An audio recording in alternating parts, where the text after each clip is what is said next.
ಸಾಂಸ್ಕೃತಿಕ ನಗರಿಯಿಂದ ಸಂತ್ರಸ್ತರಿಗೆ ಫುಡ್. ಈ ಆಹಾರ 1 ವರ್ಷ ಕೆಡೋದಿಲ್ಲ. ಆಹಾರ ತಯಾರಿಕೆ ಹೇಗೆ ನಡೀತಾ ಇದೆ? ಇದುವೇ ಈ ಹೊತ್ತಿನ ವಿಶೇಷ ಕರ್ನಾಟಕದ ಕಾಣಿಕೆ. ನಾನು ಪ್ರತಿಮಾ.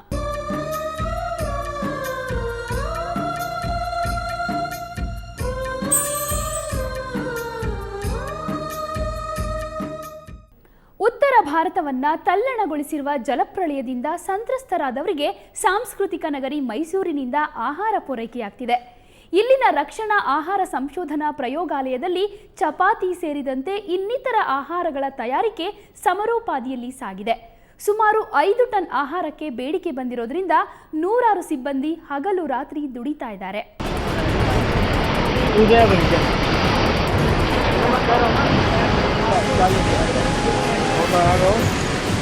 ದೇಶವೇ ಕಂಡು ಕೇಳರಿಯದ ಜಲಪ್ರಳಯಕ್ಕೆ ಇಡೀ ಉತ್ತರ ಭಾರತ ತತ್ತರಿಸಿ ಹೋಗಿದೆ. ಸಾವಿರಾರು ಮಂದಿ ನೀರಿನಲ್ಲಿ ಕೊಚ್ಚಿ ಹೋದ್ರೆ ನೂರಾರು ಮನೆಗಳು ಧರೆಗುರುಳಿವೆ.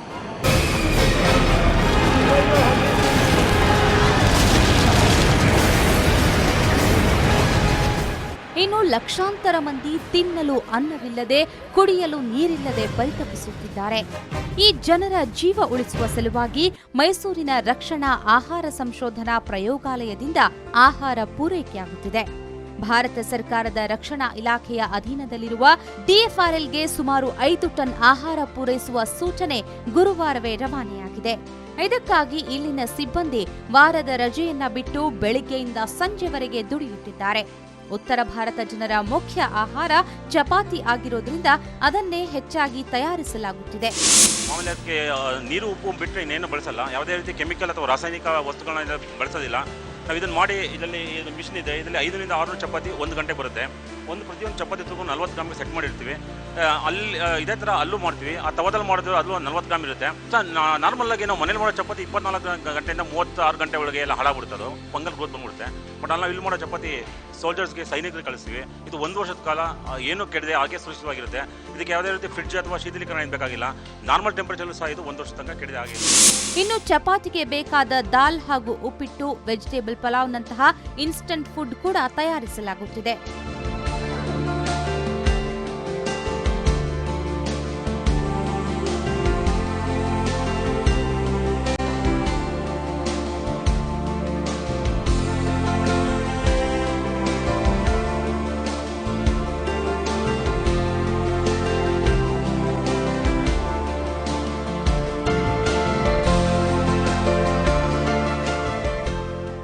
ಪ್ರತಿದಿನ 1 ಟನ್ನಂತೆ ಇನ್ನು 4 ದಿನದಲ್ಲಿ ಅಂದ್ರೆ ಮಂಗಳವಾರದೊಳಗೆ ಈ ಎಲ್ಲಾ ಪದಾರ್ಥಗಳು ತಯಾರಾಗಿ ಇಲ್ಲಿಂದ ರವಾನೆಯಾಗಲಿವೆ. ನಾವು ಹೇಳ್ತೀವಿ ಇನ್ಸ್ಟೆಂಟ್ ಪಲಾವ್ ಅಂತ ಅಂದ್ಬಿಟ್ಟು ಇನ್ನು ರೀಕಾನ್ಸ್ಟಿಟ್ಯೂಟ್ ಮಾಡಬೇಕು. ಎಮರ್ಜೆನ್ಸಿ ರೇಷನ್ಸ್ಗೋಸ್ಕರ ತೊಗೊಂಡ್ಬಿಟ್ಟು ಅದನ್ನು ರೀಕಾನ್ಸ್ಟಿಟ್ಯೂಟ್ ಮಾಡಿ ಇದು ನೀರಲ್ಲಿ ಬಿಸಿನೀರಲ್ಲಿ ತಿರುಗಿ ಹಾಕಿರ್ಕೊಂಡು ನಾರ್ಮಲ್ ರೆಡಿ ಟು ಈಟ್ ಥರ ಆಗುತ್ತೆ. ಇದಕ್ಕೆ ಹೆಚ್ಚಿನ ಒಂದು ಜಾಗರೂಕತೆಯಿಂದ ಎಲ್ಲ ಮಾಡಿರ್ತಕ್ಕಂಥ ಇರೋದ್ರಿಂದ ಅದಕ್ಕೇನು ಕ್ಯಾಲೋರಿ ಬೇಕು, ಕ್ಯಾಲೋರಿ ಫುಡ್ಸ್ ಎಲ್ಲ ಇರ್ತದೆ. ಒಂದು ಸಲ ಪ್ರೋಸೆಸಿಂಗ್ ಆದಮೇಲೆ ಅದಕ್ಕೆ ಬೇಕಾದಂಥ ಶೆಲ್ಫ್ ಲೈಫ್ ಎಕ್ಸ್ಟೆನ್ಷನ್ ಕೆಡದೇ ಇರುವಂಥ ಒಂದು ಥರ್ಮಲ್ ಪ್ರೋಸೆಸಿಂಗ್ನ ಅಳವಡಿಸಲಾಗುತ್ತೆ. ಈ ರೀತಿ ತಯಾರಾದಂಥ ಆಹಾರವನ್ನು ಎಷ್ಟು ದಿನಗಳ ಕಾಲ ಇಡ್ಬೋದು ಸರ್? 1 ವರ್ಷಕ್ಕೆ ಕಮ್ಮಿ ಇಲ್ದಂಗೆ ಇಡ್ಬೋದು. ಎಲ್ಲಿ ತನಕ ನಾವು ಪೋಚ್ ಅಂತ ಏನು ಮಾಡ್ತೀವಿ, ಪ್ಯಾಕೇಜಿಂಗ್ ಡ್ಯಾಮೇಜ್ ಆಗೋದಿಲ್ಲ, ಅಲ್ಲಿ ತನಕ ನಾವು ಒಂದು ಮಿನಿಮಮ್ ಅಂದರೆ 1 ವರ್ಷ. ನಾವು ಒಟ್ಟು 5 ಟನ್ ರೇಷನ್ಸ್ನ ಮಾಡಬೇಕು ಅಂತ 4 ದಿನದಲ್ಲಿ ನಾವು ಮಂಗಳವಾರ ಸಾಯಂಕಾಲ ಮಾಡಿ ಬುಧವಾರ ಲಿಫ್ಟ್ ಮಾಡೋಕ್ಕೆ ಆರ್ಡರ್ ಆಗಿದೆ. ವೈಜ್ಞಾನಿಕವಾಗಿ ಪೌಷ್ಟಿಕ ಆಹಾರ ತಯಾರಿಸುವುದು ಇಲ್ಲಿನ ವಿಶೇಷವಾಗಿದ್ದು, ಇಲ್ಲಿ ತಯಾರಾಗುವ ಯಾವುದೇ ಆಹಾರ 1 ವರ್ಷದವರೆಗೂ ಕೆಡುವುದಿಲ್ಲ ಅನ್ನೋದು ಇಲ್ಲಿನ ವಿಶೇಷವಾಗಿದೆ.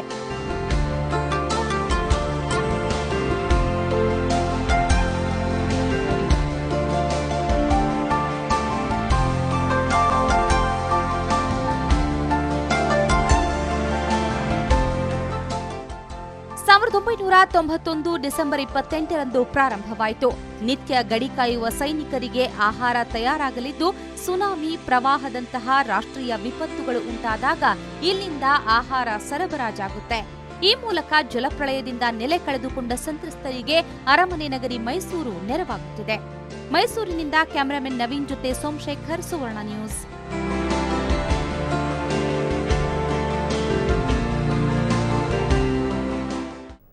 ರಕ್ಷಣಾ ಆಹಾರ ಸಂಶೋಧನಾ ಪ್ರಯೋಗಾಲಯದಲ್ಲಿ ಚಪಾತಿ ಸೇರಿದಂತೆ ಇನ್ನಿತರ ಆಹಾರಗಳ ತಯಾರಿಕೆ ಸಮರೋಪಾದಿಯಲ್ಲಿ ಸಾಗಿದೆ. ಹಾಗಾದರೆ ಆಹಾರ ಹೇಗೆ ತಯಾರಾಗ್ತಾ ಇದೆ, ಇದರ ಮತ್ತಷ್ಟು ವಿಶೇಷತೆ ಏನು ಅನ್ನೋದನ್ನು ನಮ್ಮ ಪ್ರತಿನಿಧಿ ತಿಳಿಸ್ಕೊಡ್ತಾರೆ. ಬನ್ನಿ ನೋಡೋಣ.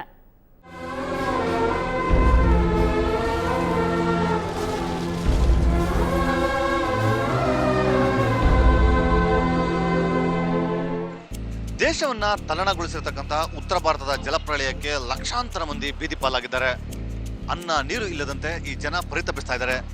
ಆ ಜನರಿಗಾಗಿ ಮೈಸೂರಿನ DFRL ನಿಂದ ಆಹಾರವನ್ನು ಸರಬರಾಜು ಮಾಡುವಂತಹ ಒಂದು ಪ್ರಕ್ರಿಯೆ ಈಗ ಆರಂಭ ಆಗಿದೆ. DFRL ನಲ್ಲಿ ಆಹಾರ ಹೇಗೆ ತಯಾರಾಗುತ್ತೆ, ಅದರ ಸ್ಪೆಷಾಲಿಟಿಯನ್ನು ಬನ್ನಿ ನೋಡೋಣ. DFRL ಅಂದ್ರೆ ರಕ್ಷಣಾ ಕೇಂದ್ರೀಯ ಆಹಾರ ಸಂಶೋಧನಾಲಯ. ಇದು ಭಾರತ ಸರ್ಕಾರದ ರಕ್ಷಣಾ ಇಲಾಖೆಯ ಅಧೀನದಲ್ಲಿರುವಂಥದ್ದು. ದೇಶವನ್ನ ಕಾಯ್ತಕ್ಕಂತಹ ಯೋಧರಿಗೆ ಇಲ್ಲಿಂದಲೇ ಆಹಾರವನ್ನ ಸರಬರಾಜು ಮಾಡಲಾಗ್ತದೆ. ಇಷ್ಟೇ ಅಲ್ಲದೆ ಏನು ರಾಷ್ಟ್ರೀಯ ವಿಪತ್ತುಗಳು ಸಂಭವಿಸುವಂತಹ ಸಂದರ್ಭಗಳಲ್ಲಿಯೂ ಈಗ ಏನು ತಮಿಳುನಾಡಿನ ಸುನಾಮಿ ಇರ್ಬೋದು, ಒರಿಸ್ಸಾದ ಏನು ಜಲಪ್ರಳಯ ಇರ್ಬೋದು, ಈಗ ಏನು ಉತ್ತರಾಂಚಲ ಖಂಡದಲ್ಲಿ ಆಗಿರತಕ್ಕಂತಹ ಜಲಪ್ರಳಯ, ಈ ತರಹದ ಒಂದು ವಿಪತ್ತಿನ ಸಂದರ್ಭಗಳಲ್ಲೂ ಏನು ಅಲ್ಲಿನ ಸಂತ್ರಸ್ತರಿಗಾಗಿ ಇಲ್ಲಿನ ಆಹಾರವನ್ನು ಸರಬರಾಜು ಮಾಡಲಾಗ್ತದೆ. ಈಗಲೂ ಕೂಡ ಸುಮಾರು ಪ್ರತಿ ದಿನ ಕೂಡ ಸಾವಿರಾರು ಟನ್ ಗಟ್ಟಲೆ ಈಗ ಆಹಾರವನ್ನು ಸರಬರಾಜು ಮಾಡತಕ್ಕಂಥ ಒಂದು ವ್ಯವಸ್ಥೆ ಇಲ್ಲಿ ನಡೀತಾ ಇದೆ. ಉತ್ತರ ಭಾರತದ ಪ್ರಮುಖವಾದಂತಹ ಆಹಾರ ಗೋಧಿ ಆಗಿರೋದ್ರಿಂದ ಇಲ್ಲಿ ಚಪಾತಿಯನ್ನ ತಯಾರು ಮಾಡಲಾಗ್ತಾ ಇದೆ. ನೀವೀಗ ನೋಡಬಹುದಾಗಿದೆ, DFRL ನ ಸಿಬ್ಬಂದಿಗಳು ಚಪಾತಿಯನ್ನ ತಯಾರು ಮಾಡ್ತಾ ಇದ್ದಾರೆ. ನೀವು ಇನ್ನೂ ನೋಡಬಹುದಾಗಿದೆ, ಇಲ್ಲಿಯೂ ಕೂಡ ಸಿಬ್ಬಂದಿಗಳು ಏನು ಅಲ್ಲಿ ತಯಾರಾದಂತಹ ಏನು ಚಪಾತಿಯನ್ನ ಅವರು ಇಲ್ಲಿ ಪ್ಯಾಕ್ ಮಾಡ್ತಾ ಇದ್ದಾರೆ. ಒಂದು ಪ್ಯಾಕೆಟ್ ನಲ್ಲಿ ನಾನು ಆಗಲೇ ಹೇಳಿದಂತೆ 4 ಚಪಾತಿಗಳನ್ನ ಇಡಲಾಗ್ತಾ ಇದೆ. ಅದರ ಏನು ಕ್ವಾಂಟಿಟಿ ಅಂತಂದ್ರೆ 160 ಗ್ರಾಮ್ ಇರ್ತದೆ.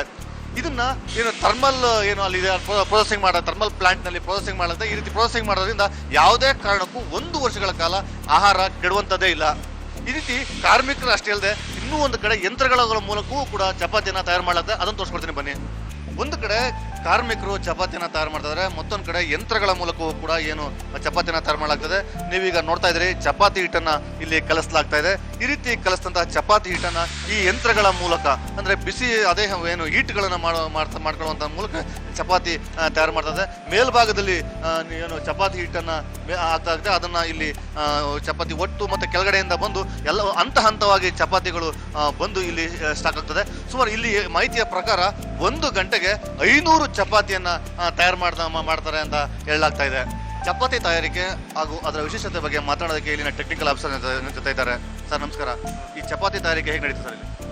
ಸರ್ ಇಲ್ಲಿ ನಾವು ಮನೇಲಿ ಹೇಗೆ ಮಾಡ್ತೀವಿ ಚಪಾತಿ ಅದೇ ಥರ ಮಾಡ್ತೀವಿ. ಜೊತೆಗೆ ಏನು ಕೊಡ್ತೀವಿ ಸರ್? ಈಗ ದಾಲು ಮತ್ತು ಜೊತೆಗೆ ನಾವು ದಾಲ್ ಕೊಡ್ತೀವಿ ಅಥವಾ ಚೋಲೆ ಕೊಡ್ತೀವಿ, ಚನ್ನಾಕರಿ ಅಥವಾ ದಾಲ್ ಫ್ರೈ, ಎರಡರಲ್ಲಿ ಯಾವ್ದು ಬೇಕು ಅಂತ ಹೇಳಿದ್ರೆ ಅದನ್ನ ಸಪ್ಲೈ ಮಾಡ್ತೀವಿ. ಈಗ ಏನು ಉತ್ತರ ಭಾರತದಲ್ಲಿ ಈಗ ಜಲಪ್ರಳಯ ಆಗಿದೆಯಾ, ಜಲಪ್ರಳಯದಿಂದ ಸಂತ್ರಸ್ತ ಆಗಿರತಕ್ಕಂತಹ ಏನು ಜನಗಳಿಗೂ ಕೂಡ ಇದನ್ನ ಕಳಿಸ್ಕೊಡ್ಬೇಕಾಗಿದೆ. ಅವ್ರಿಗೆ ಏನು ಸಮರೋಪಾದಿಯಲ್ಲಿ ಇಲ್ಲಿ ತಯಾರು ಮಾಡುವಂತಹ ಪ್ರಕ್ರಿಯೆ ನಡೀತದೆ. ಅದಕ್ಕಾಗಿ ನಾವು ಈಗ ಬೆಳಗ್ಗೆಯಿಂದ ಶುರು ಮಾಡಿದ್ದೀವಿ. ಅಲ್ಲಿ ನಮಗೆ ನೆನ್ನೆ ತಾನೇ ಬಂತು, ಈಗೆಲ್ಲ ಶುರು ಮಾಡ್ತಾ ಇದ್ವಿ. ಜೊತೆಗೆ ನಾವು ಹಲ್ವಾ ಮತ್ತು ಉಪ್ಪನ್ನು ಸಹ ಮಾಡ್ತಾ ಇದ್ದೀವಿ. ನಮ್ಮ ಬೇರೆ ಡಿವಿಷನ್ ಅವರು ಪಲಾವ್ ಎಲ್ಲ ಮಾಡ್ತಾ ಇದ್ದಾರೆ. ಇದನ್ನ ಮತ್ತೆ ಮುಂದೆ ಬರೋ ತನಕ ಮಾಡ್ತಾನೆ ಇರ್ತೀವಿ ಇದನ್ನ. ಇದು ಚಪಾತಿ ಏನು ವಿಭಾಗದ ಒಂದು ತಯಾರಿಕೆ. ಇದು ಮುಂದೆ ದಾಲ್ ಮತ್ತೆ ಇನ್ನಿತರ ಪದಾರ್ಥಗಳ ತಯಾರು ಮಾಡಲಾಗ್ತದೆ. ಬನ್ನಿ ಅದನ್ನು ತೋರಿಸ್ಕೊಡ್ತೇನೆ. ಚಪಾತಿಗೆ ಬೇಕಾದಂತಹ ದಾಲನ್ನ ಇಲ್ಲಿ ತಯಾರು ಮಾಡಲಾಗ್ತಾ ಇದೆ. ಏನು ಈ ಸಂಸ್ಥೆಯ ಸಿಬ್ಬಂದಿಗಳು ಬೆಳಿಗ್ಗೆಯಿಂದಲೇ ದಾಲನ್ನ ತಯಾರು ಮಾಡಿ ಪ್ಯಾಕಿಂಗ್ ಮಾಡ್ತಾ ಇದ್ದಾರೆ.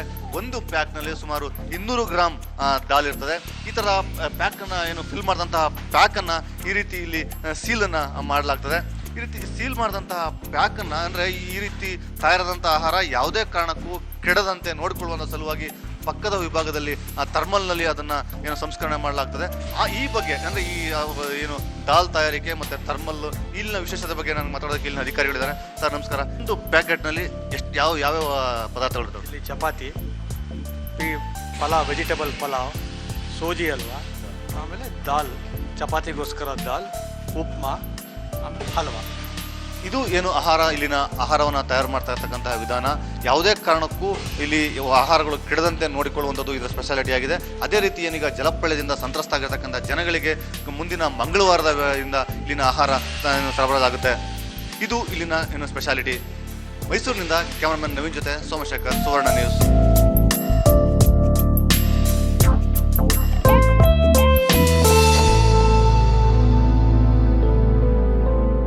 ವೈಜ್ಞಾನಿಕವಾದ ರೀತಿಯಲ್ಲಿ ಆಹಾರವನ್ನು ತಯಾರಿಸ್ತಾ ಇದ್ದಾರೆ. ಈ ಆಹಾರ ಬಹು ಬೇಗನೆ ಕೆಡೋದಿಲ್ಲ. ಇದು ಈ ಹೊತ್ತಿನ ವಿಶೇಷ. ನೇರ ದಿಟ್ಟ ನಿರಂತರ ಸುದ್ದಿಗಾಗಿ ನೋಡ್ತಾ ಇರಿ ಸುವರ್ಣ ನ್ಯೂಸ್.